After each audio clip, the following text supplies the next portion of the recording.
हफ्ते के आखिरी दिन दुनिया भर के बाजारों से है कमजोरी और सुस्ती के संकेत। 2 दिनों की रिकवरी के बाद आज तेजी की हैट्रिक लगेगी या वीकेंड सेशन रहेगा कमजोरी भरा? लेंगे इस सवाल का जवाब। शेयर बाजार लाइव में आप सबका स्वागत है। नमस्कार, मैं हूं अनिल सिंघवी। नमस्कार, मैं हूं दीपाली राणा। और आज की ओपनिंग से पहले जो संकेत मिल रहे हैं वो सबसे पहले आपको बताएंगे और उसके बाद आज दिन भर के ट्रेड पर फोकस करेंगे। संकेत विदेशी बाजारों से बहुत अच्छे नहीं है क्योंकि अमेरिका के बाजार आधा % तक गिरकर बंद हुए हैं। एशियन मार्केट्स की जो शुरुआत हुई है वो सुस्त हुई है और हांगकांग का बाजार अब लगभग 200 अंक नीचे ट्रेड कर रहा है। एसजेएक्स निफ्टी 20 अंक नीचे है। कच्चा तेल ये $66-67 के आसपास से पिछले कुछ दिनों से कारोबार कर रहा है, अभी $67 के नजदीक है।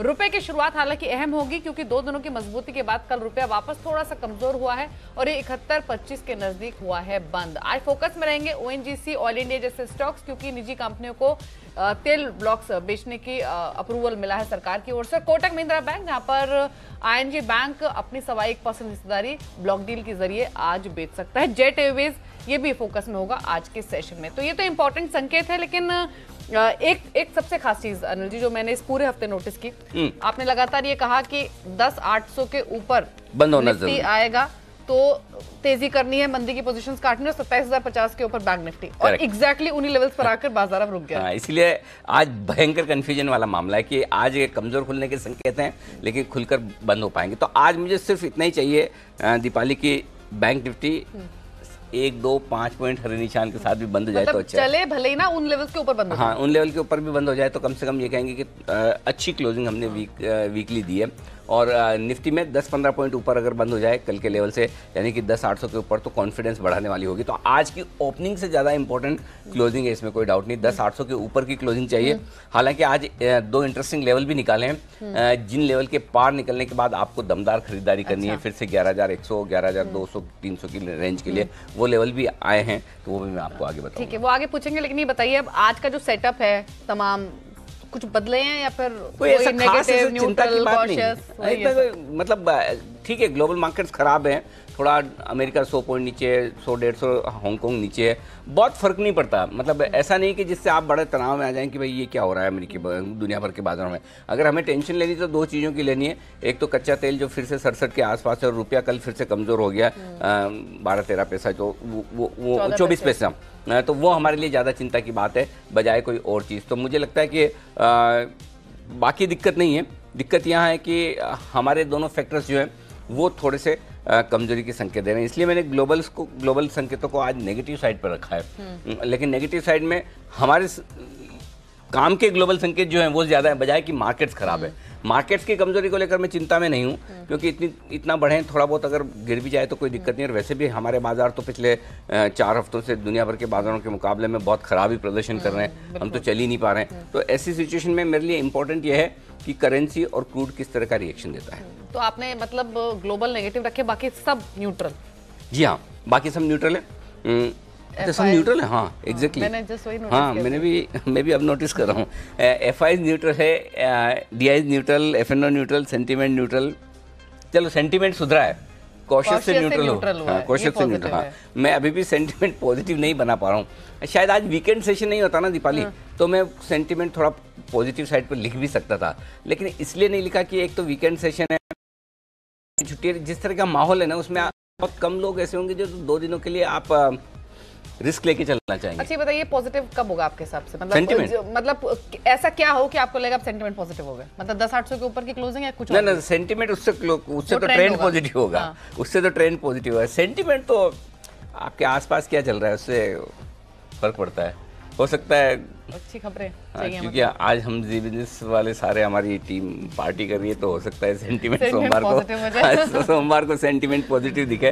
लेकिन हम जो आपने इतना अच्छा काम किया है बजट पर पूरे 8-10 महीने, तो साल भर ये पूरा, तो आज हम सेलिब्रेट कर रहे हैं एक्चुअली। बिल्कुल, तो वो एक अच्छा सेंटीमेंट वाली बात हो सकती है। चलिए ठीक है, तो ये बताइए अब आज के लिए लेवल से शुरुआत कर लेते हैं। जी हाँ, बिल्कुल। कौन से निर्णायक लेवल है 10,800 निफ्टी पर और 27,000 बैंक निफ्टी पर। 10,800 के थोड़ा सा नीचे बंद हुए और बैंक निफ्टी 27,000 से थोड़ा सा ऊपर बंद होता हुआ दिखा है। ये आपके लिए निर्णायक लेवल है। जो छोटी रेंज है 10,750 से 10,825 की निफ्टी के लिए है, इस पर फोकस कीजिए। ये ध्यान में रखनी है 10,750 पहला सपोर्ट है, उसके नीचे आप ट्रेड करेंगे तो ही आप कमज़ोर होते हुए दिखेंगे दिन के दौरान। मीडियम रेंज 10,700 से 10,850 की बनती है और एक्सट्रीम रेंज जो निकल कर आ रही है वो है 10,650 से लेकर 10,900 के आसपास की। तो अभी जो दिख रहा है वो 10,600 10,650 बेहद मजबूत सपोर्ट है। इनफैक्ट एक्सट्रीम रेंज को मैं 10,600 से 10,900 भी दे सकता था, लेकिन मुझे लगा कि इतना भी काफ़ी है। बैंक निफ्टी यहाँ पर अगर आप देखेंगे तो 26,900 से 27,100 ये छोटी रेंज है आपके लिए बैंक निफ्टी की। जो मीडियम रेंज निकल कर आएगी बैंक निफ्टी के लिए वो 26,800 से 27,150 की बनती है और एक्सट्रीम रेंज जो बनेगी वो 26,650 से लेकर 27,250 की। मज़े की बात है कि बैंक निफ्टी ने वीकली एक्सपायरी के दिन कोई बड़े फायरवर्क्स दिखाए नहीं। एक्चुअली पता नहीं या तो जो ऑप्शन राइटर्स हैं वो दोनों तरफ ऑप्शन राइट करके पैसा बनाने की कोशिश कर रहे हैं, या फिर ये कि एक्सपायरी पर बाजार मैच्योर हो रहे हैं।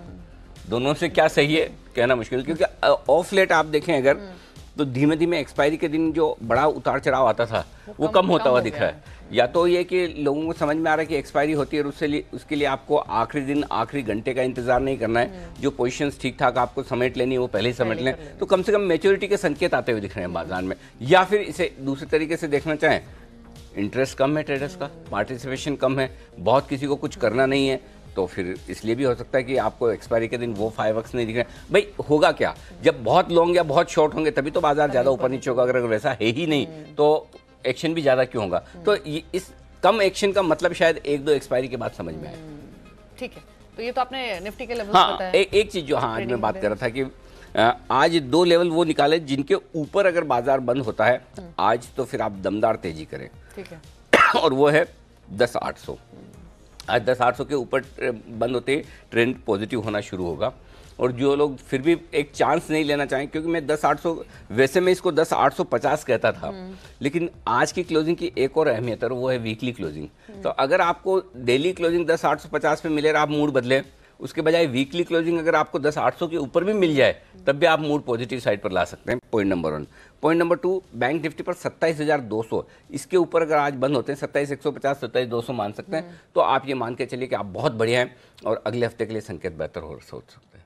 अच्छा हाँ। तो लेकिन इनके नीचे अगर आज आप बंद हो रहे हैं तो फ्रेश तेजी की पोजीशन बना कर न जाएं, जो है उनको होल्ड करिएगा, बट अदरवाइज फ्रेश तेजी की पोजीशन इन 2 लेवल के ऊपर बनानी चाहिए। 10,800 निफ्टी, 27,200 बैंक निफ्टी। ठीक है, तो ये तो लेवल्स आपने बता दिए दोनों इंपॉर्टेंट। अच्छा, बैंक निफ्टी की जो ट्रेडिंग रेंज आज रहेगी छोटी जो, हाँ बैंक, अच्छा मैं बताना भूल गया लगता है शायद। ओके, नहीं बैंक निफ्टी बता चुका हूँ, 26,900 और 27,100 छोटी वाली ट्रेडिंग रेंज है, और 26,800 से लेकर 27,150 ये मीडियम रेंज है। शायद इस रेंज में काम हो जाए आज। ठीक है, अब एग्जिस्टिंग पोजीशंस की बात कर लेते हैं। तो पहले लॉन्ग पोजीशंस के बारे में बताइए। निफ्टी जो इंट्राडे स्टॉप लॉस है लॉन्ग पोजीशन का आज के लिए वो है 10,750 का। ठीक है, 10,750 के नीचे ट्रेड करना शुरू करें तो आपने जो भी पोजीशन बनाई है तेजी के लिहाज से और जिसे आपको सोमवार के लिए नहीं रखना है उसे आज खत्म कर दें 10,750 के नीचे। आपका टारगेट इंट्राडे पोजीशंस के लिए 10,825 10,850 का होगा। जो क्लोजिंग बेसिस पर स्टॉप लॉस रखना है वो 10,725 का रखना है। मैं दीपाली स्टॉप लॉस बहुत छोटे दे रहा हूँ, और स्पेशली तेजी वाले में मुझे बहुत छोटे देने हैं। अभी भी 2 दिन की तेजी के बाद मेरा वो कॉन्फिडेंस पूरा नहीं आया जो आना चाहिए, ठीक है ना। तो मुझे 10,725 का स्टॉप लॉस रखना है क्लोजिंग बेसिस पर, या टारगेट्स थोड़े से बड़े होंगे 10,850 से 10,900 तक के। ठीक है, और बैंक निफ्टी या फिर पहले निफ्टी की शॉर्ट पोजीशंस के बारे में बता दीजिए। हाँ, निफ्टी की जो एग्जिस्टिंग शॉर्ट पोजीशन है, अच्छा आज मैंने लगता है कि बैंक निफ्टी के वो लेवल्स, हाँ बैंक निफ्टी की अगर आपकी तेजी की पोजीशन है, मैं अभी बता देता हूँ जो आप नोट कर सकते हैं। अगर एग्जिस्टिंग पोजीशन है बैंक निफ्टी की, तो एग्जिस्टिंग पोजीशन का आपका स्टॉप लॉस बनेगा बैंक निफ्टी में, ये मान के चलिए आप 26,900 का। ठीक है, अगर 26,900 के नीचे आप ट्रेड करना शुरू करते हैं तो आप बैंक निफ्टी की इंट्राडे में पोजीशन कम कर लीजिए। ठीक है, 26,900 ये स्टॉप लॉस है, ये इंट्राडे का है। इंट्राडे का, और क्लोजिंग बेसिस पे 26,800 है। 26,800, ठीक है, क्लोजिंग बेसिस पे 26,800, इंट्राडे बेसिस पर 26,900, ये 2 स्टॉप लॉस हैं। ये लॉन्ग पोजीशन के, ये लॉन्ग पोजीशन। ठीक है, अब मंदी वाली पोजीशंस की बात करते हैं। हाँ, जो पहले से आपकी मंदी की पोजीशन है वो निफ्टी में इंट्राडे और क्लोजिंग बेसिस पर स्टॉप लॉस ट्रिगर हो चुका है। शॉर्ट पोजीशन का 10,725 और 10,750 स्टॉप लॉस ऑलरेडी ट्रिगर हो चुका है, तो आपकी इंट्राडे में शॉर्ट पोजीशन होनी नहीं चाहिए कल की। क्लोजिंग बेसिस पर भी आपकी नहीं होनी चाहिए, 10,750 के ऊपर क्लोजिंग मिल गई। अब बैंक निफ्टी में वहाँ भी इंट्राडे और क्लोजिंग बेसिस पे स्टॉप लॉस कल ट्रिगर हो चुका है आपकी शॉर्ट पोजीशन का। इंट्राडे में 26,850 का था, क्लोजिंग 27,000 के ऊपर का था। तो हाँ, तो अभी आपकी शॉर्ट पोजीशन तो कायदे से होनी नहीं चाहिए, है ना। लॉन्ग पोजीशंस ही होनी चाहिए, उसके स्टॉप लॉस आपने बता दिया निफ्टी बैंक निफ्टी दोनों के। अब नई पोजीशंस कैसे लें, नया ट्रेड, पहले निफ्टी। नया पोजीशन देखिए, निफ्टी खरीदना चाहिए, गैप से नीचे खुले तो 10,725 10,750 की रेंज में। ये परफेक्ट रेंज है जहां पर आप इंट्राडे के लिए ट्रेड कर सकते हैं खरीदारी का। 10,700 आपका स्टॉप लॉस होगा, फिर से 10,800 10,825 तक के टारगेट के लिए ये खरीदारी करनी है। शॉर्ट करना है बिल्कुल कर सकते हैं, 10,800 के नज़दीक आप बंद हुए हैं वहाँ भी कर सकते हैं, थोड़ा ऊपर मिले 10,825 के आसपास तो और भी बढ़िया है। स्टॉप लॉस क्लियरली डिफाइंड है 10,850। 10,850 के ऊपर मंदी में न रहें, 10,750 10,725 तक के टारगेट के लिए मंदी करनी चाहिए आपको, ये भी क्लियर कट है। ठीक है। अब बैंक निफ्टी, बैंक निफ्टी में एक चीज़ है दीपाली, ये समझ नहीं आ रहा कि इसको खरीदना कहाँ है। एक लेवल तो सीधा 27,000 पे आता है कि वहीं खरीद लो, 26,900 पे भी आता है, 26,800 पे भी आता है, और फाइनली जो सबसे बढ़िया लेवल जहाँ बहुत कॉन्फिडेंस है वो 26,650 आता है। तो अलग अलग लेवल्स हैं, तो जहाँ आप खरीदेंगे उस हिसाब से आपको रिस्क और स्टॉप लॉस प्लेस करना होगा। फिलहाल जो मैं दे रहा हूँ वो ये दे रहा हूँ कि 26,800 से 26,900 की रेंज में आपको खरीदारी करनी चाहिए। 100 पॉइंट का स्टॉप लॉस लगा लीजिए 26,700 का, और ऊपर की तरफ 27,000 से लेकर 27,050 तक के टारगेट आ सकते हैं अगर आप इस लेवल में एंट्री करते हैं तो। ठीक है, 26,800 से 26,900 ये आइडल लेवल होगा फिलहाल के सबसे। बेचने की रेंज वही है जहां आप बंद हुए हैं, 27,050।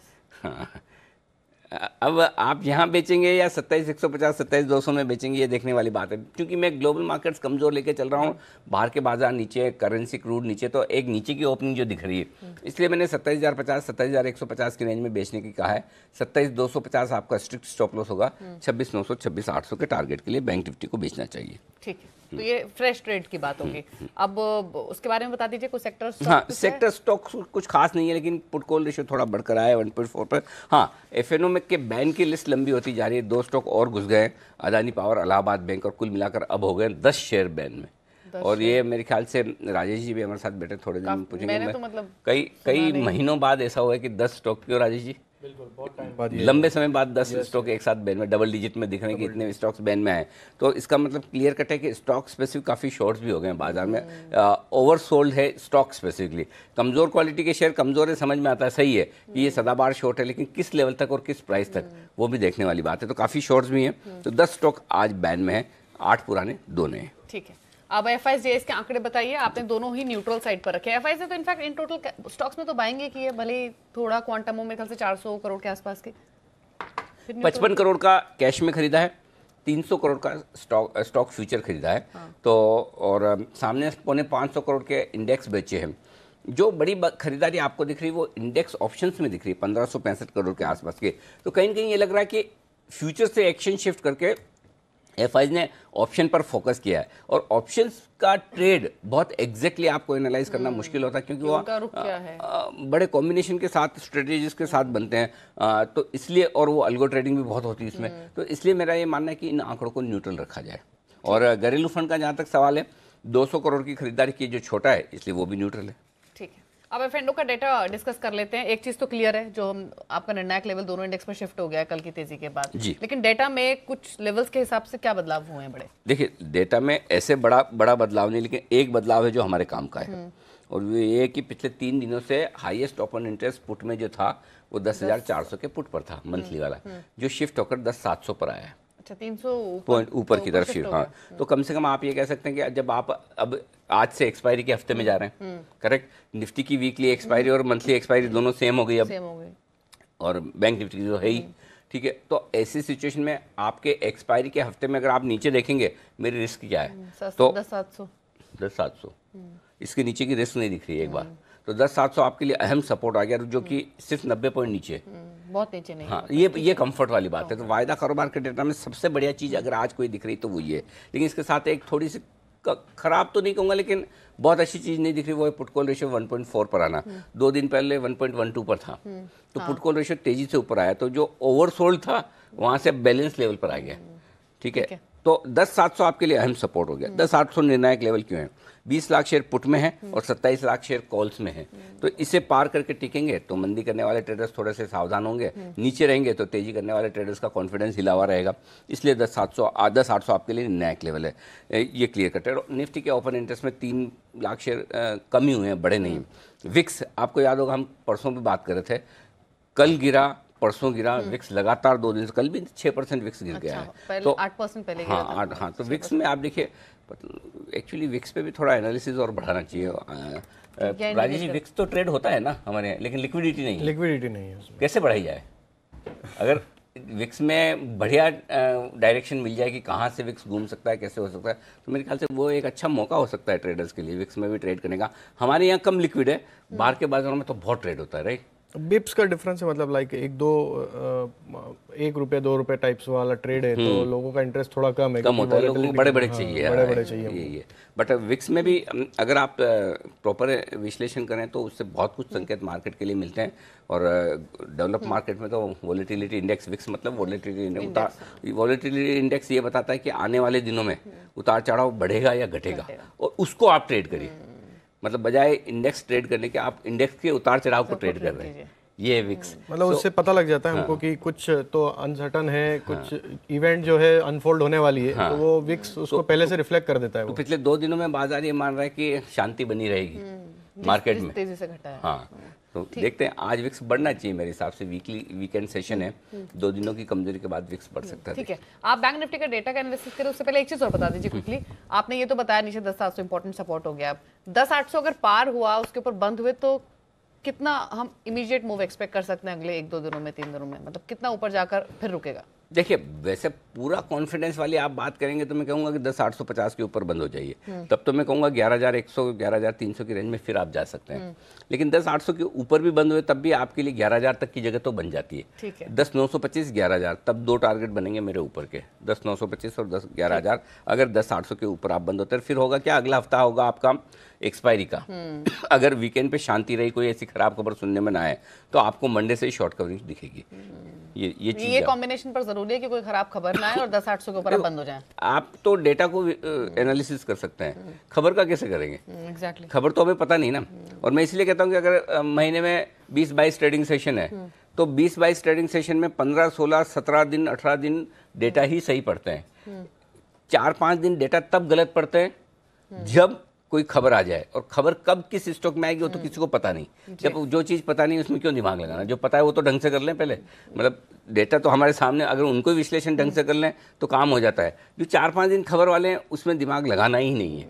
वो जैसे आप रिजल्ट्स पे होता है ना, रिजल्ट्स पे आप न्यूज़ को ट्रेड करने की कोशिश करते हैं कि रिजल्ट्स कैसे आएंगे, क्या आएंगे, इसीलिए रिस्क बहुत होती है। सेम इंडेक्स में भी है, इंडेक्स में भी आप वो ट्रेड करने की कोशिश करते हैं, लेकिन इंडेक्स में आपको पता नहीं है कि कब कौन सी खबर आएगी। जब आएगी तब आएगी, उसके बेसिस पे अगर हम पहले से प्रीएम्प्ट करने की कोशिश करेंगे तो डेटा एनालिसिस गलत हो जाएगा। तो डेटा कह रहे हैं कि कुछ नहीं होगा। ठीक है, ठीक है, चलिए, अच्छी बात है, कुछ ना हो ही बेहतर है। और बैंक निफ्टी का डेटा, यहाँ से कुछ स्पेसिफिक संकेत? 27,000 जो है बैंक निफ्टी पर निर्णायक लेवल है, और वो इसलिए कि पुट में हाईएस्ट ओपन इंटरेस्ट है 27,000 के 7 लाख शेयरों का। अगर आज दिन के दौरान आप 27,000 के नीचे ट्रेड ना करें तो बिल्कुल डरने घबराने की जरूरत नहीं है, आप बेहद मजबूत है, ये मान के चलिए। ठीक है, और 27,004 के कॉल्स पे भी 4 लाख शेयर हैं, लेकिन पुट का हाईएस्ट ओपन इंटरेस्ट 27,000 पर है, ऊपर 27,500 पर कॉल्स में हाईएस्ट ओपन इंटरेस्ट है, जो और बाकी ज़्यादा डेटा है नहीं, लेकिन 26,800 27,300 ये वायदा कारोबार के डेटा के लिहाज से अहम रेंज है बैंक निफ्टी के लिए। ठीक है, तो ये पूरे डेटा का एनालिसिस हुआ है निफ्टी बैंक निफ्टी दोनों का। 9:08 पर हर रोज की तरह फिर से आपको बताएंगे कि खुलते ही आपको ट्रेड कैसे लेना है, लेकिन उससे पहले आप सीधे रुक करते हैं आज के स्टॉक ऑफ द डे का।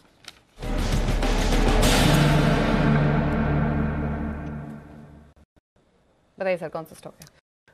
एकमात्र स्टॉक है stock of the day, Kotak Mahindra bank का फ्यूचर बेचने की राय, और वजह तो आपको पता ही है, लगभग 1.2% हिस्सेदारी बेचने जा रहा है आईएनजी अपनी कोटक में, और लगभग $400 मिलियन, यानी कि आप समझिए ना लगभग 3,000 करोड़ की ये डील होगी।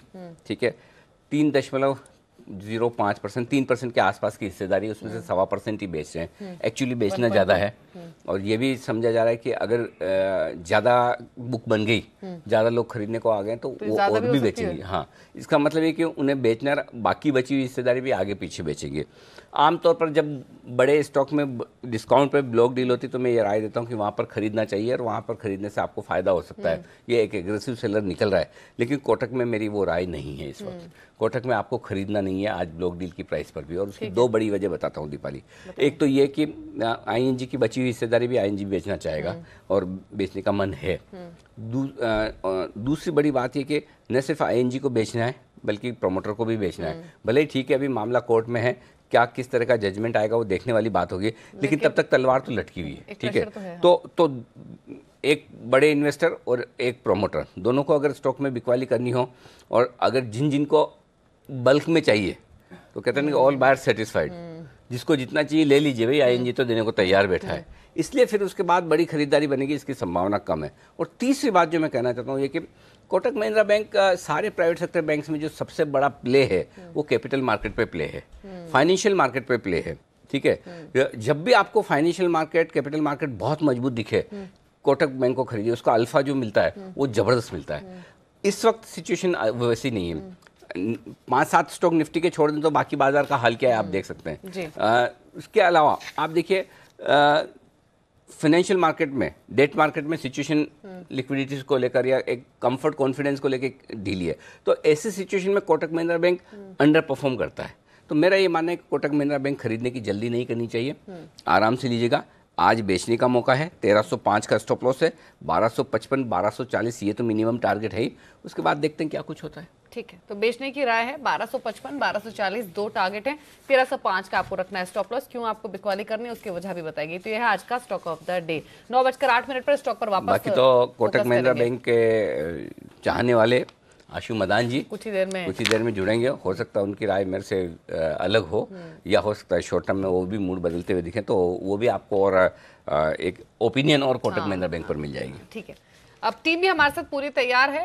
पूजा है, रजत है बताने के लिए खबरों वाले शेयर्स, और देवांशी मौजूद है रोज की तरह जो बताएंगे कि ब्रोकर्स की रिपोर्ट्स किन किन स्टॉक्स पर आई है। रजत से शुरुआत करते हैं, बताइए रजत कौन से स्टॉक्स हैं?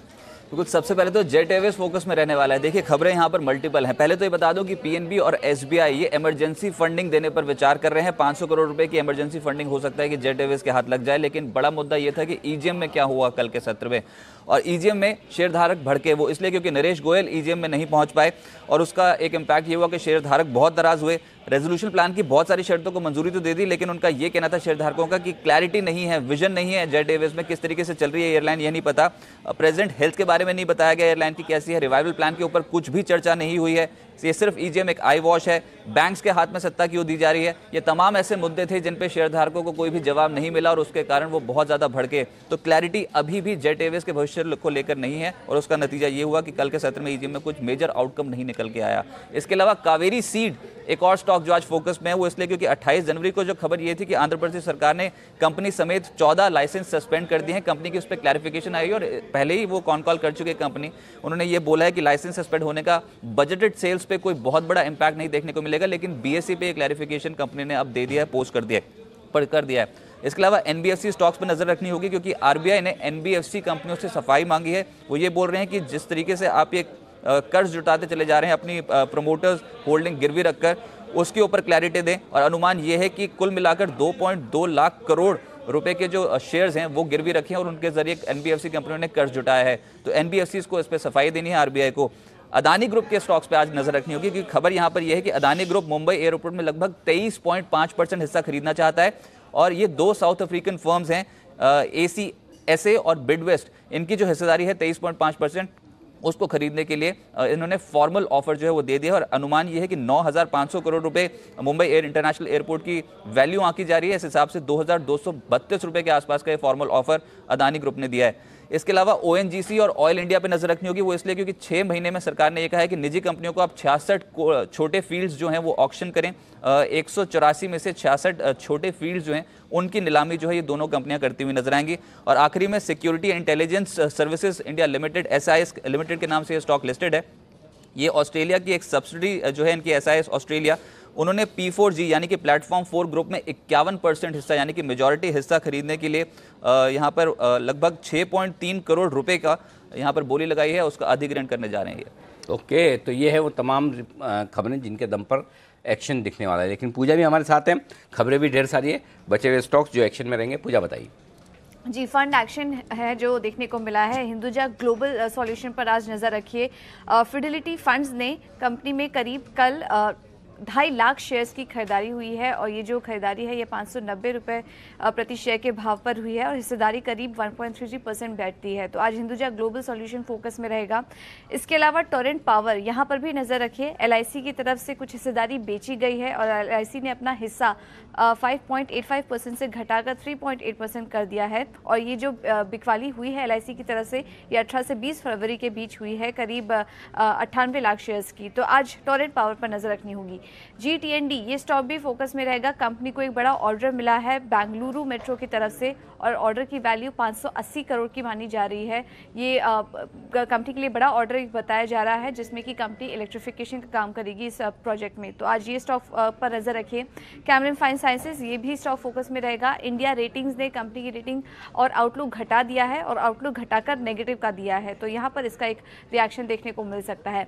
गैब्रियल ये भी फोकस में रहेगा। CFO की तरफ से इस्तीफा हुआ है और ये जो बदलाव है 8 मार्च से लागू होंगे। हालांकि BSE में जो सफाई आई है वो ये दी गई है कि दूसरे प्रोफेशनल मौके तलाशने के लिए CFO की तरफ से इस्तीफा दिया गया है। तो गैब्रियल इसके चलते फोकस में रहेगा। कुछ प्रमोटर्स की तरफ से भी खरीदारी बिकवाली हुई है। मुकंद प्रमोटर्स ने 18 से 19 फरवरी के बीच कंपनी के करीब 80,000 शेयर्स खरीदे हैं।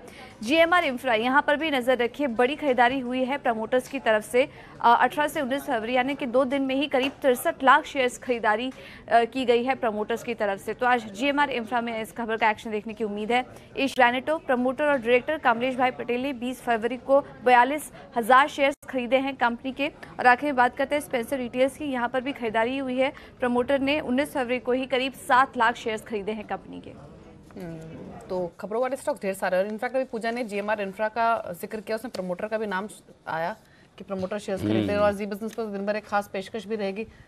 आज इसी पर हमारी खास पेशकश है अंदर की बात, जिसमें हम ये बताएंगे कि कहाँ पर इनसाइडर जिन्हें कुछ न कुछ पता है आपसे हमसे ज़्यादा वो खरीदारी कर रहे हैं, क्यों कर रहे हैं, किन लेवल्स पर कर रहे हैं, खरीदने की वजह क्या है, हाँ वो सारी जानकारी आपको मिलेगी। तो दिन भर आपको मिलेगी। इनफैक्ट हर रोज आप सुनते हैं कि स्टॉक में इतनी बाइंग हो रही है, प्रमोटर्स खरीद रहे हैं। पहला स्टॉक रजत 9:30 बजे बताने वाले हैं।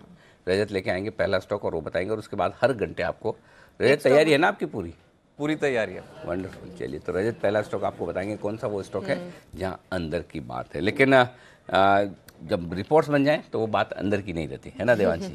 तो ठीक है, बाहर की बात आप बताइए। आज लिस्ट यहाँ पे लंबी है। सबसे पहले एक्चुअली जो MPC की मिनट्स आई है उस पर बात कर लेते हैं। दोनों ब्रोकिंग हाउसेस सरासर ये मानते हैं कि चौथी तिमाही में इनफैक्ट आने वाली जो RBI की पॉलिसी अप्रैल, वहाँ पे एक और जो रेट कट है उसकी उम्मीद बनाई जा रही है। और नोमुरा तो ये भी मानता है कि 20% की प्रोबेबिलिटी है कि आने वाले क्वार्टर्स में एक और जो रेट कट है वो मानी जाए। तो कुल मिला के नोमुरा मानता है कि 2 रेट कट हो सकते हैं और यहाँ पे मॉर्गन स्टैनली मानता है कि नेक्स्ट मतलब कि अप्रैल की जो पॉलिसी है वहीं पे एक रेट कट आता हुआ दिखेगा।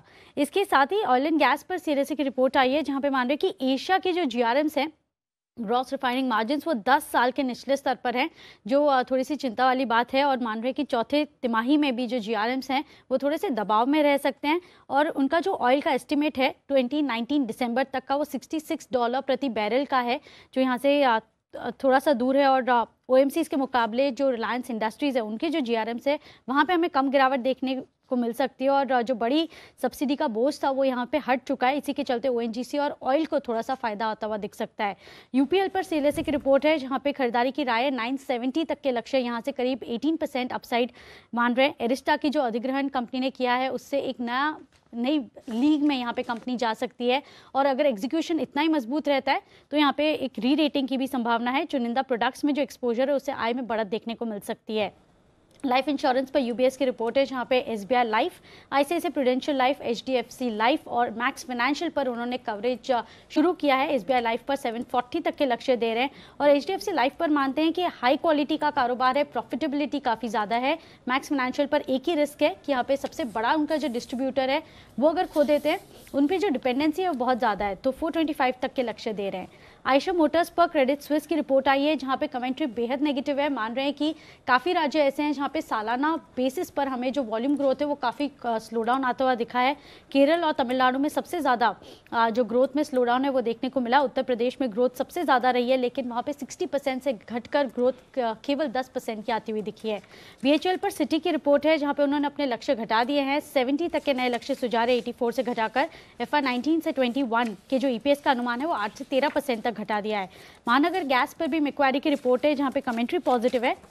अगले 5 साल में जो अर्निंग्स है या मुनाफा है वो कंपाउंडेड बेसिस पर करीब 9 से 10% बढ़ने की उम्मीद है, और फ्री कैश फ्लो पे उनका फोकस है जो 7% बढ़ा है, तो ये पॉजिटिव है। और ब्रिटानिया और टाइटन पर डॉइश बैंक की रिपोर्ट आई है, जहाँ पे ब्रिटानिया पर होल्ड की रेटिंग है, लेकिन मान रहे हैं कि अभी से जो वॉल्यूम ग्रोथ है वो काफ़ी आती हुई दिखी है और संकेत है रिकवरी के। चुनावी खर्च बढ़ने से वॉल्यूम ग्रोथ में यहाँ पे और भी सुधार देखने को मिल सकता है। और टाइटन में मानते हैं कि जो वेडिंग कलेक्शन है वो यहाँ पे आय में काफ़ी कंट्रीब्यूट करती हुई दिख रही है। लगभग 1/3% का जो कंट्रीब्यूशन है आय में वो यहाँ पे वेडिंग सेगमेंट से आता हुआ दिख रहा है, तो यहाँ पे उनको ग्रोथ दिख रही है और 1200 तक के लक्ष्य सुझारे। ओके, तो ये है वो तमाम स्टॉक्स जहाँ पर ब्रोकरेज हाउसेस की रिपोर्ट के दम पर दिखेगा एक्शन। आइए एक्शन के करते हैं शुरुआत हमारे एक्सपर्ट्स के साथ। जुड़ चुके हैं हमारे साथ राजेश पालविया साहब हमारे स्टूडियो में हैं, और कुणाल सरावगी और राकेश बंसल हमारे साथ दिल्ली स्टूडियो से जुड़ चुके हैं। थोड़ी देर में आशु मदान साहब भी आने की है तैयारी में। राजेश जी, शुरुआत आज आप कीजिए। दिल्ली स्टूडियो में हमारे, मुंबई स्टूडियो में हमारे साथ एकदम नज़दीक बैठे हैं। आप भी फ्राइडे ड्रेसिंग में बहुत अच्छे लग रहे हैं, तो कंफर्ट फील होता है। बिल्कुल, है ना, थोड़ी फ्रेशनेस। यस। चलिए, तो हमने मतलब काम ठीक किया ना ये शुरुआत करके। चलिए बढ़िया। बताइए कौन से स्टॉक्स खरीदेंगे बेचेंगे आज? अनिल जी देखिए, बाय करने की सलाह अगर हम देखें तो बहुत सारे स्टॉक्स में एक बेस फॉर्मेशन होता हुआ दिख रहा है। बहुत सारे स्टॉक्स एक लोअर साइड पे अब जाके कंसोलिडेशन देखने को मिल रहा है और एक बेस फॉर्मेशन जैसा इंडिकेशन आ रहा है। तो उसमें से एक एक्साइड इंडस्ट्री में भी देखें तो फॉल के बाद स्टॉक ने एक नैरो रेंज में कंसोलिडेशन किया और उसका ब्रेकआउट नियर टर्म चार्ट में देखने को मिला है। और कल देखें तो इसमें शॉर्ट कवरिंग एक्शन भी देखने को मिली, तो जो शॉर्ट थे सिस्टम में वो कटते हुए दिख रहे। सो एक्साइड में कहीं लगता है कि एक बॉटम फॉर्मेशन हो गया, तो एक्साइड बाय करना चाहिए यहाँ से 210 के स्टॉप लॉस से, और मुझे लगता है 221 225 तक के टारगेट एक्साइड इंडस्ट्री में देखने को मिल सकते हैं। और जो दूसरा स्टॉक है वो है सीमेंट पैक से, और वो है रैमको सीमेंट में कल देखें तो एक अच्छा लॉन्ग एडिशन देखने को मिला। स्टॉक ने एक बड़े कंसोलिडेशन के बाद ब्रेकआउट दिया है नियर टर्म चार्ट पे। मुझे लगता है ये स्टॉक यहाँ से 655 660 तक मूव होना चाहिए, तो 636 के स्टॉप लॉस से रैमको सीमेंट बाय करना चाहिए। और तीसरा स्टॉक है वो है मन्नापुरम फाइनेंस। तो मन्नापुरम फाइनेंस में देखें तो पूरा कंसिस्टेंट बाइंग देखा हमने पूरी सीरीज में। स्टॉक ने एक अच्छा वी शेप रिकवरी दिया है, और कल के सेशन में भी देखें तो अराउंड 11% का ओपन इंटरेस्ट एडिशन देखने को मिला लॉन्ग साइड का। मुझे लगता है इसमें मन्नापुरम फाइनेंस में भी ये मोमेंटम कंटिन्यू रहना चाहिए। स्टॉक यहाँ से 120 की तरफ मूव होना चाहिए। सो 110 के स्टॉप लॉस से मन्नापुरम फाइनेंस खरीदना चाहिए, और टारगेट होंगे 119 120 के। ठीक है, तो 3 स्टॉक्स बताए हैं, एक्साइड, रामको सीमेंट और मन्नापुरम फाइनेंस। तीनों में ही खरीदारी का व्यू है राजेश जी की ओर से। राकेश जी, कुणाल जी भी हमारे साथ मौजूद है।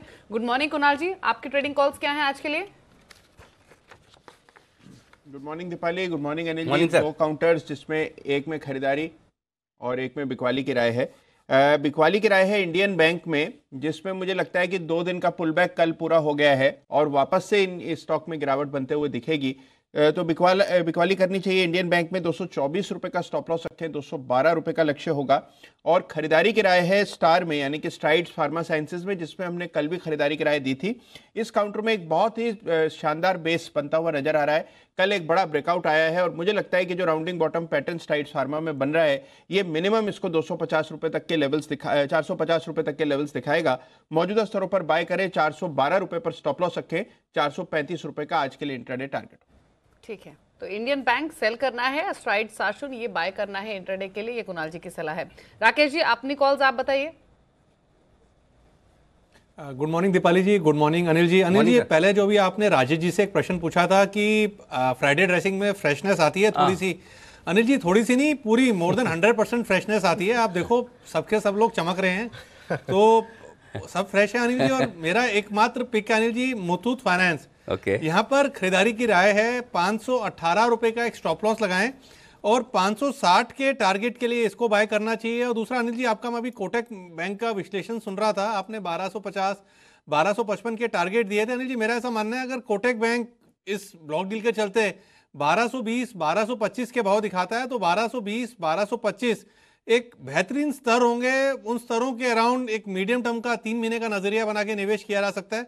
बट 1220 1225 के स्तर आते हैं तो ही खरीदना चाहिए। अच्छा, 1220-25 के आसपास ही खरीदना चाहिए, यानी कि हो गया यहाँ से 65-70 रुपये नीचे। ठीक है, देखते हैं चलिए कहाँ डील होती है, क्या होता है। खाली आज एक ही शेयर दे रहे हैं बंसल जी, क्योंकि आमतौर पर जब आप एक ही शेयर देते हो तो वो शेयर है ना बड़ा कमाल करता है। एक्चुअली पिछले वाला मुझे याद है KPIT था ना, KPIT हाँ, तो उस दिन काफ़ी जोर से शॉर्ट कॉल दिया था, गया भी। तो आज खाली मुथूट ही दे रहे हैं, इसका मतलब मुथूट पे थोड़ा ध्यान रखना पड़ेगा। मनापुरम राजेश जी ने बोल ही दिया, इंटरेस्टिंग है। तो चलिए ये है स्टॉक्स जो एक्शन में रहेंगे। आइए अब एक्शन की करते हैं शुरुआत। ढेर सारे स्टॉक्स हैं जो खबरों के दम पे रहने वाले हैं एक्शन में।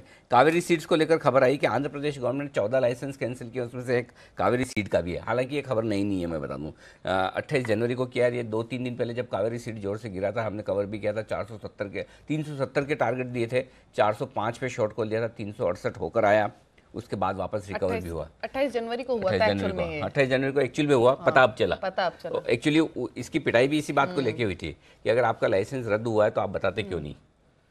तो मैनेजमेंट का कहना था कि वो तो पेपर में पहले छप गया, तो बताने की क्या जरूरत है। और मैनेजमेंट तो ये भी कह रहा है कि कंपनी के कामकाज पे कोई इफेक्ट नहीं होगा। हाँ, तो वो बोले कि रेवेन्यू पे कम असर पड़ेगा। तो लोगों का गुस्सा इस बात पे था कि नहीं पड़ेगा, ये तो लोगों को डिसाइड करने दीजिए, आप तो बता दीजिए।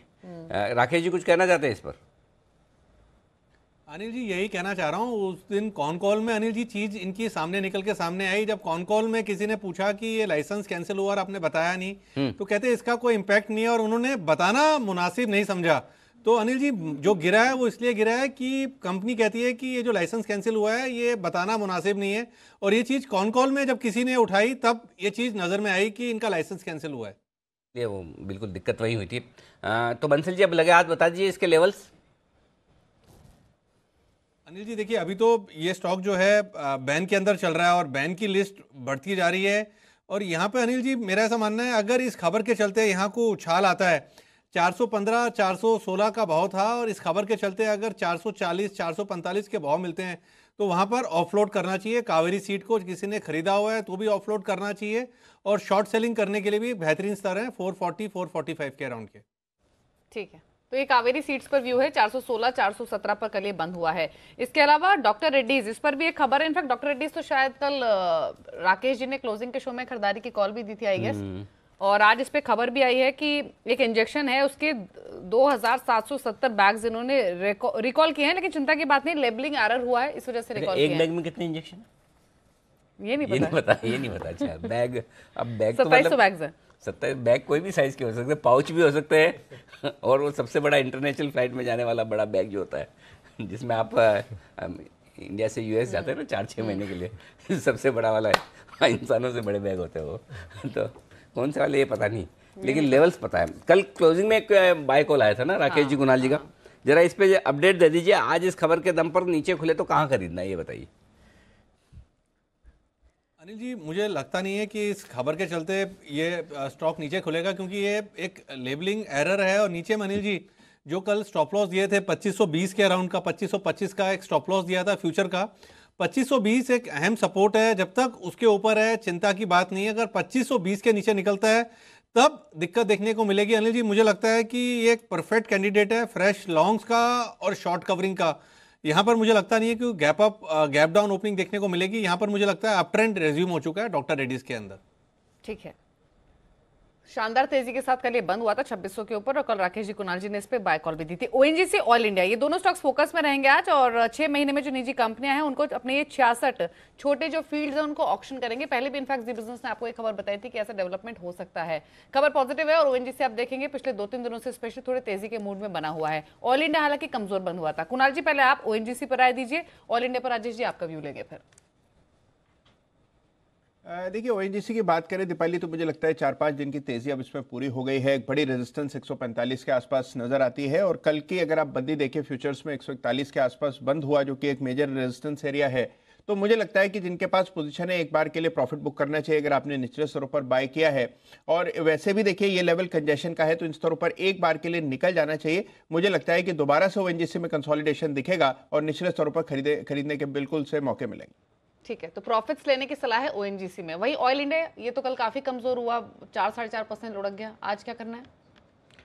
देखिए इसमें ये स्टॉक में एक बहुत नैरो रेंज में मोमेंटम है और स्टॉक कभी भी ब्रेकआउट, जब भी इसमें अप मूव आता है तो इसमें ब्रेकआउट हुआ नहीं है। तो 182 185 इसका हायर साइड का हर्डल बना हुआ है। स्टॉक को लोअर साइड पे 168 एक इंपॉर्टेंट लेवल है, अगर वो तोड़ देता है तो फिर मुझे लगता है ये स्टॉक यहाँ से और करेक्ट हो सकता है। तो 168 और 182 ये दो लेवल से इंपॉर्टेंट इस स्टॉक के लिए। स्टॉक का स्ट्रक्चर और वॉल्यूम एक्शन देख के मुझे लगता नहीं है कि स्टॉक में कुछ ऐसा कुछ बहुत बड़ा कुछ होगा अभी। टाइमिंग मुझे लगता है ये रेंज बाउंड ही ट्रेड रहेगा, 168 से 180 यही रेंज में ट्रेड करता रहेगा। अगर 168 का वॉल्यूम के साथ ब्रेकआउट होता है तो फिर इसको शॉर्ट किया जा सकता है, फिर ये स्टॉक मुझे लगता है 155 तक नीचे में जा सकता है। तो अभी मुझे लगता है अवॉइड करना चाहिए, ब्रेकडाउन या ब्रेकआउट के बाद ही इसमें ट्रेड इनिशिएट करना चाहिए।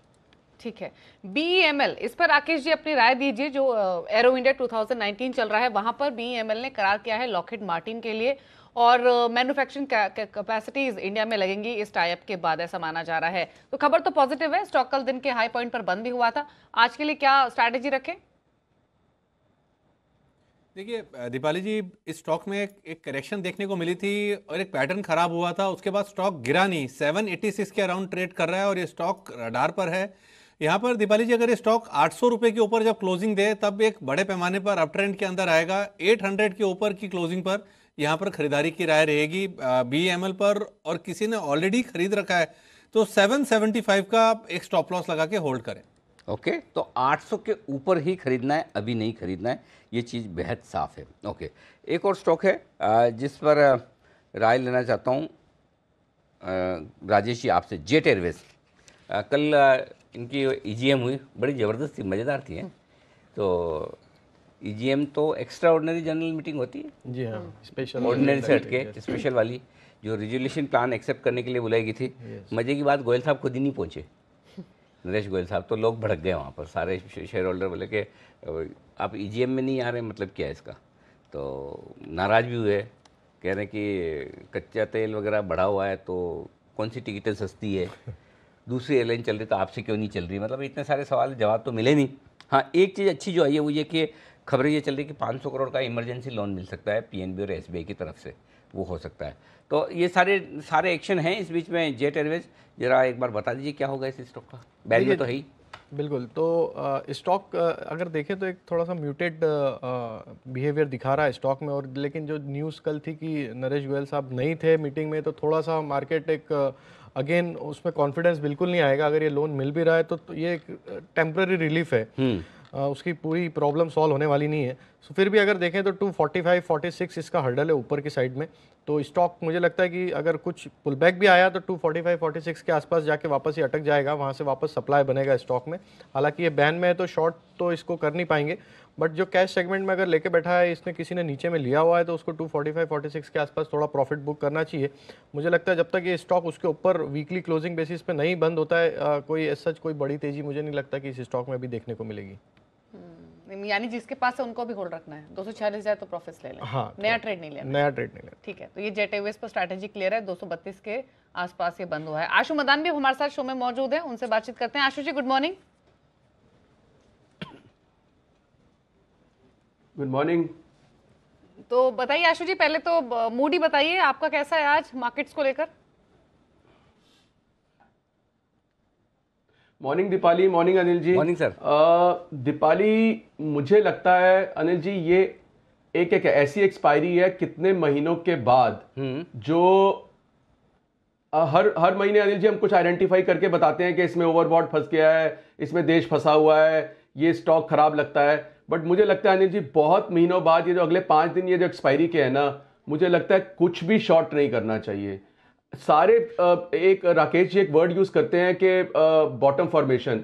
मुझे लगता है sir majority of stocks, 90% of stocks में बॉटम फॉर्मेशन ही नहीं, मुझे लगता है कहीं शॉर्ट ट्रैप फॉर्मेशन भी हुई है। वो चाहे आप टॉप के स्टॉक्स की बात करें, बाटा और टाइटन, चाहे वो ADAG ग्रुप की बात करें, चाहे NBFC की बात करें, चाहे वो इवन GMR की बात करें, अनिल जी मुझे लगता है कि सब में कहीं ना कहीं शॉर्ट स्ट्रैप हो चुके हैं और बॉटम फॉर्मेशन हो चुकी है।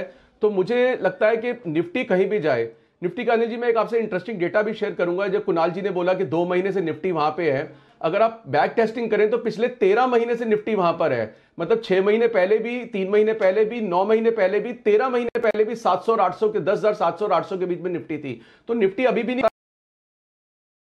मुझे लगता है कि 11,000 पर इम्पॉसिबल है जाना। इम्पॉसिबल वर्ड मार्केट में नहीं होता, लेकिन मैं अभी शॉर्ट टर्म की बात कर रहा हूं कि ऊपर का घर पैक्ड है, निफ्टी का नहीं पता क्या करेगी। But Anil ji, majority of stocks में मैंने देखा है कि कहीं ना कहीं ये बॉटम फॉर्मेशन हो गई है। जो मैं काफी टाइम से बोल रहा था कि बहुत सारे खराब स्टॉक्स हैं जिनमें अब नीचे का जूस खत्म हो गया है, लेकिन मुझे लगता है कि वो जूस ही नहीं खत्म हो गया, इंक्लूडिंग टाटा मोटर। सो मैं जितने स्टॉक की बात कर रहा हूं अनिल जी, फिर रिपीट करता हूं, चाहे टॉप में आप बाटा टाइटन को ले लीजिए, एंड ये सब एक्सपायरी तक के लिए हैं, चाहे लोएस्ट जीएमआर भी ले लीजिए, किसी ना किसी न्यूज के चलते, कॉल के चलते, कुछ ना चलते, इन सब में मुझे लगता है बॉटम फॉर्मेशन और शॉर्ट ट्रैपिंग हो चुकी है और कहीं ना कहीं स्पोरेडिक शॉर्ट्स निकलेंगे। तो अनिल जी, कुछ भी नहीं, मेरे हिसाब से अगले 5 दिन के लिए ये आइडेंटिफाई करना चाहिए कि कौन कौन से स्टॉक्स इनमें से लेके क्या स्ट्रैटेजी करनी है, क्योंकि ये बड़ा परफेक्ट टाइम है बुल स्प्रेड करने का। बुल स्प्रेड में अनिल जी बेस्ट चीज ये है कि जो ऊपर की कॉल्स बेचते हैं तो पूरे सिर्फ 5 दिन के अंदर वो सारा प्रीमियम खत्म हो जाएगा टाइम डिके की वजह से, और अगर ऊपर की थोड़ी तेजी आती है तो नीचे के कॉल में भी प्रॉफिट होगा और ऊपर में भी होगा। तो इन बहुत सारे स्टॉक में सब में स्ट्रैटेजीज बना सकते हैं अनिल जी। 1-2 स्ट्रैटेजीज तो मैं भी आपसे शेयर करूंगा, कल डीवीज लैब की करी, और आई थिंक इस व्यू से आप कितना कंकर करते हैं, but data analysis, screen reading और जो मेरा थंब रूल, जो मेरी ओनरशिप थ्योरीज है, उसके चलते सर। ओहो, आपकी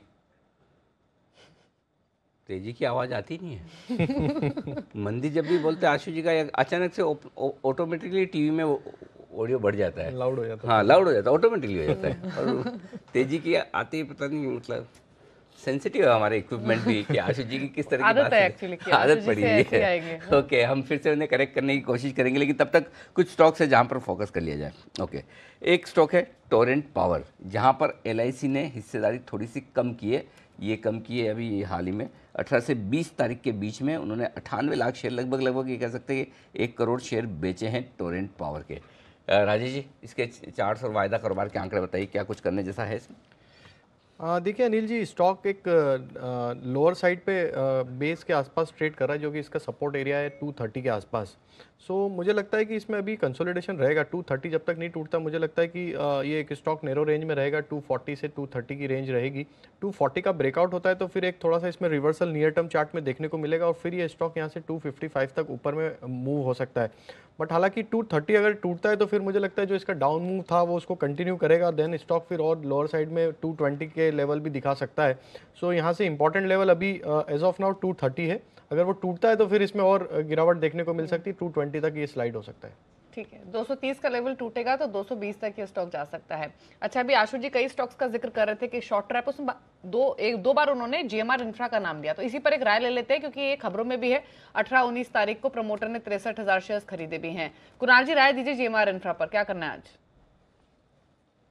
देखिए, जिस तरह का स्ट्रक्चर है दीपाली, GMR इंफ्रा में हमने एक बड़ी गिरावट देखी, उसके बाद एक पुल बैक आता हुआ दिख रहा है और इस काउंटर ने 14 रुपये 50 पैसे के अहम सपोर्ट से ही बाउंस लिया है। देखिए, कुल मिलाकर ये स्टॉक एक रेंज में है, 17 रुपये का ऊपर एक हर्डल है, ये लेवल पार होता दिखता नहीं है। तो मुझे लगता है जिनके पास पोजीशन है 16.5 के आसपास उनको एग्जिट कर लेना चाहिए, क्योंकि उससे परे जाने की क्षमता अभी चार्ट पे नहीं नजर आती। तो 1650 इमीडिएट टारगेट है, और जिनके पास पोजीशन है उस टारगेट से एग्जिट की राय रहेगी उनके।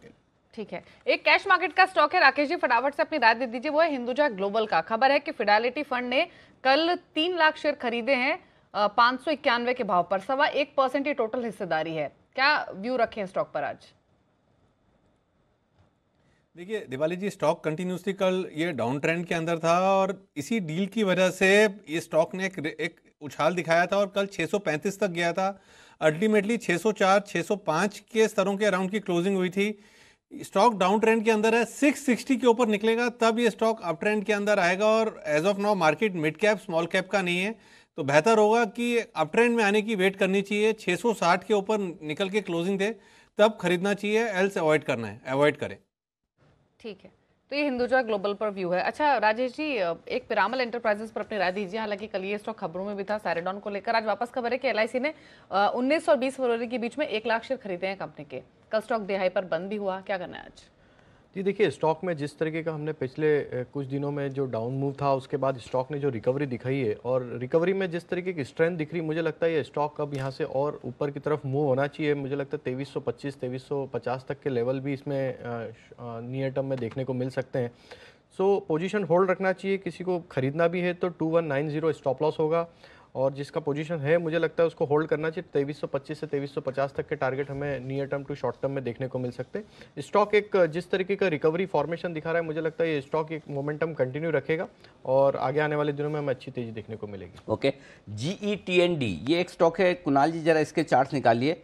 बेंगलुरु मेट्रो के लिए इन्हें 580 करोड़ का एक ऑर्डर मिला है, तो ऑर्डर तो अच्छा ही है, 580 करोड़ का है और बेंगलुरु मेट्रो के लिए मिला है। GETND चार्ट्स में कुछ दम है, तेजी दिखाएगा या नहीं?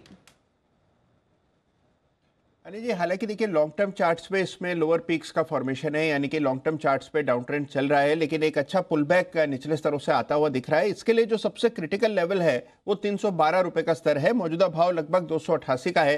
तो पहली बार तो उनके लिए जिनके पास पोजीशन है, मुझे लगता है उनको बने रहना चाहिए। स्टॉप लॉस रखिए 250 रुपए का, लंबी अवधि में निवेशित रहें और जैसे ही काउंटर 312 के ऊपर निकलेगा, मुझे लगता है इसमें नई खरीद भी करनी चाहिए। और 312 के ऊपर अगर ये निकला तो फिर इसमें 425 450 तक के लेवल्स देखने को मिलेंगे। तो मेरी राय में होल्ड करना चाहिए, फ्रेश बाय करें 312 के ऊपर। ओके, 312 के ऊपर ही फ्रेश खरीदारी करनी है, अभी नहीं, ये ठीक है।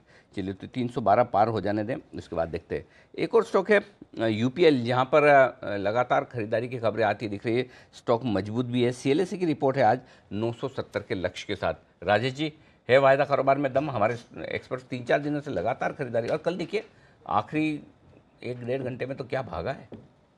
रिकवरी बढ़िया हुई निचले स्तरों से UPL। खरीदना है आपको? स्टॉक का ट्रेंड तो पॉजिटिव है और स्टॉक में मोमेंटम कंटिन्यू बना हुआ है। हालांकि थोड़ा ऊपरी लेवल पे थोड़ा सा भी स्टॉक में मुझे लगता है थोड़ा सप्लाई प्रेशर बना हुआ है। तो 830-35 का एक लेवल है जो इंपॉर्टेंट रहेगा स्टॉक के लिए, वो देखना होगा। क्योंकि कल के सेशन में देखें तो थोड़ा सा ऐसा लगा कि कहीं प्रॉफिट बुकिंग देखने को मिली। अराउंड 2% का ओपन इंटरेस्ट कल रिड्यूस हुआ है।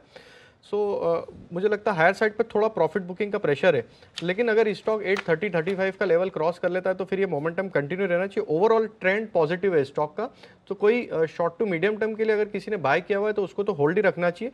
ट्रेडिंग पॉइंट ऑफ व्यू से 830-35 इंपॉर्टेंट रहेगा। अगर उसके ऊपर क्रॉस हो जाता है स्टॉक तो मुझे लगता है कि फिर एक्सपायरी के चलते भी ये स्टॉक इस वीक में और कंटिन्यू रहेगा और ऊपर में मुझे लगता है 850 तक के लेवल भी देखने को मिल सकते हैं।